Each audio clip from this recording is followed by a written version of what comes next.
श्री गणेशाय नमः। श्री सीतारामचंद्र अभ्याम नमः। श्री महर्षि वाल्मीकि परिणीत श्रीमद् वाल्मीकि रामायण बाल कांड 75वां सर्ग। राजा दशरथ की बात अनसुनी करके परशुराम का श्री राम को वैष्णव धनुष पर धनुष चढ़ाने के लिए ललकारना। दशरथ नंदन श्री राम, सुनो वीर सुनो, सुना जाता है कि तुम्हारा पराक्रम अद्भुत है। तुम्हारे द्वारा शिव धनुष के तोड़े जाने का सारा समाचार भी मेरे कान में पड़ चुका है। उस धनुष का तोड़ना अद्भुत और अचिंत्य है। उसके टूटने की बात सुनकर मैं एक दूसरा उत्तम धनुष लेकर आया हूँ। यह है वह जमदग्नि कुमार परशुराम का भयंकर और विशाल धनुष। तुम इसे खींचकर इसके ऊपर बाण चढ़ाओ और अपना बल दिखाओ। इस धनुष के चढ़ाने में भी तुम्हारा बल कैसा है, यह देखकर मैं तुम्हें ऐसे दमन युद्ध प्रदान करूंगा जो तुम्हारे पराक्रम के लिए सप्रणीय होगा। परशुराम का यह वचन सुनकर उस समय राजा दशरथ के मुख पर विषाद छा गया। वे दीन भाव से हाथ जोड़कर बोले, ब्राह्मण सुनिए, आप सब अध्याय और व्रत से शोभा पाने वाले भृगुवंशी ब्राह्मणों के कुल में उत्पन्न हुए हैं और आप समय भी महान तपस्वी और ब्रह्मज्ञानी हैं। अक्षत्रियों पर अपना रोष प्रकट करके अब शांत हो चुके हैं।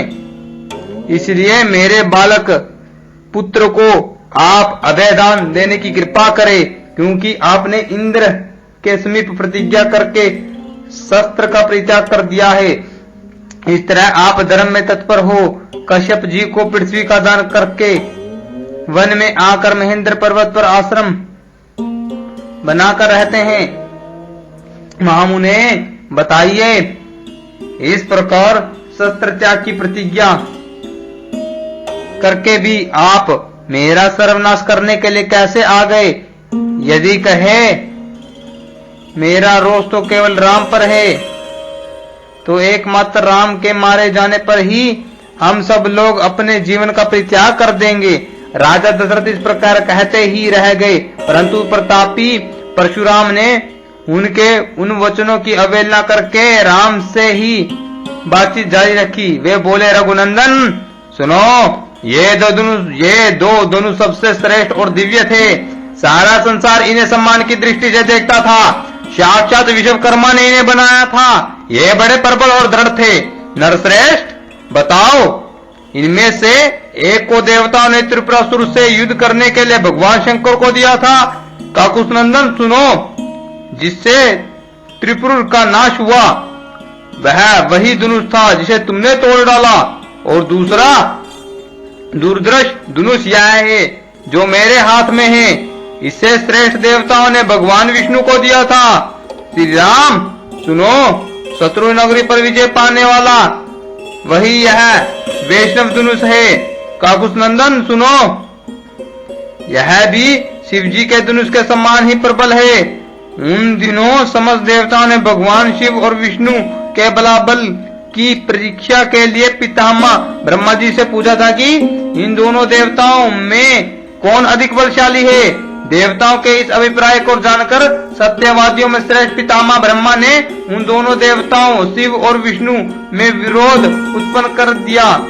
विरोध पैदा होने पर एक दूसरे को जीतने की इच्छा वाले शिव और विष्णु में बड़ा भयंकर भारी युद्ध हुआ जो रोंगटे खड़े कर देने वाला था। उस समय भगवान विष्णु ने हुंकार मात्र से शिव जी के भयंकर बलशाली धनुष को स्थिल तथा त्रिनेत्रधारी महादेव जी को भी स्तंभित कर दिया था। तब ऋषि समूह तथा चारणों सहित देवताओं ने आकर उन दोनों श्रेष्ठ देवताओं से शांति के लिए याचना की। फिर वे दोनों वहां शांत हो गए। भगवान विष्णु के पराक्रम से शिव जी के उस धनुष को स्थिल हुआ देख ऋषि सहित देवताओं ने भगवान विष्णु को श्रेष्ठ माना। तदंतर कुपित हुए महा यशस्वी रुद्र ने बाण सहित अपना धनुष विदेह देश के राज ऋषि देवरात के हाथ में दे दिया।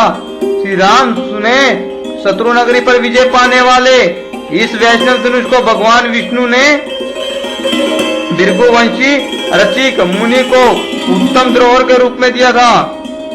फिर महातेजस्वी रचिक ने प्रतिकार प्रतिरोध प्रतिशोध की भावना से रहित अपने पुत्र एवं मेरे पिता महात्मा जमदग्नि के अधिकार में है दिव्य धनुष दे दिया। तपोबल से संपन्न मेरे पिता जमदग्नि अस्त्र शस्त्रों का परित्याग करके जब ध्यान स्थान होकर बैठे थे, उस समय प्राकृत बुद्धि का आश्रय लेने वाले कर्ति वीर्य कुमार अर्जुन ने उनको मार डाला।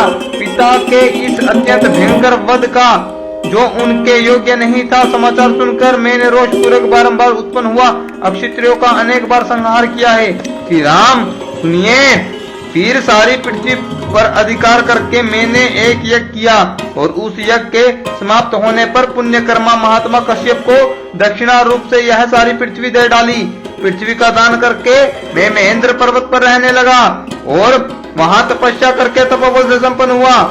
वहां से शिव जी के धनुष के तोड़े जाने का समाचार सुनकर मैं शीघ्रता पूर्वक यहाँ आया हूँ। श्री राम सुनिए, इस प्रकार यह महान वैष्णव धनुष मेरे पिता पितामह के अधिकारों में रहता चला आया है।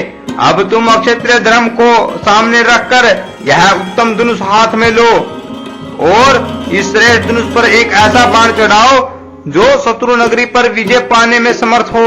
यदि तुम ऐसा कर सके तो मैं तुम्हें दवंद युद्ध का अवसर दूंगा। इस प्रकार श्री वाल्मीकि निर्मित आर्ष रामायण आदि काव्य के बाल कांड में 75वां सर्ग पूरा हुआ।